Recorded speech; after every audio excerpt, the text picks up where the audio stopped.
Kasaragod Karadka agricultural തട്ടിപ്പ് കേസിൽ മുഖ്യപ്രതിയെ പിടികൂടാനാകാതെ അന്വേഷണ സംഘം. സംസ്ഥാനത്തിനകത്തും പുറത്തും അന്വേഷണം ശക്തമാക്കിയതായി ക്രൈംബ്രാഞ്ച് പറയുമ്പോഴും മുഖ്യപ്രതികൾ ഇപ്പോഴും ഒളിവിലാണ്. കേസിൽ CBI അന്വേഷണം വേണമെന്നുള്ള ആവശ്യവും ശക്തമാവുകയാണ്.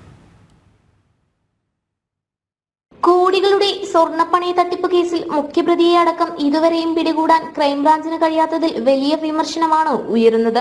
കൂടുതൽ പേർ ഉൾപ്പെട്ടതായും പ്രതികളെല്ലാം ഉടൻ പിടിയിലാകുമെന്നും അന്വേഷണ സംഘം ആവർത്തിക്കുമ്പോഴും ആസൂത്രണം നടത്തിയവർ അടക്കം ഒളിവിലാണ്. മുഖ്യപ്രതിയായ ബാങ്ക് സെക്രട്ടറിയും CPM ലോക്കൽ കമ്മിറ്റി അംഗവുമായ K രതീശൻ, കണ്ണൂർ താണ സ്വദേശി ജബ്ബാർ എന്നിവർക്കായി സംഘം കഴിഞ്ഞ ദിവസങ്ങളിൽ ഗോവയിലും കർണാടകയിലും അടക്കം പരിശോധന നടത്തിയിരുന്നു. എന്നാൽ ഒരു വിവരവും ലഭിച്ചില്ലെന്നാണ് സൂചന. തട്ടിപ്പിലൂടെ ലഭിച്ച പണം റിയൽ എസ്റ്റേറ്റ് ഇടപാടിനാണ് ഉപയോഗപ്പെടുത്തിയതെന്ന് അന്വേഷണ സംഘം കണ്ടെത്തിയിരുന്നു.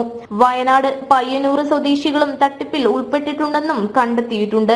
എന്നാൽ CPM നേതൃത്വം ക്രൈംബ്രാഞ്ച് അന്വേഷണം അട്ടിമറിക്കുന്നതായും CBI അന്വേഷണം വേണമെന്നുള്ള ആവശ്യം ശക്തമാവുകയാണ്.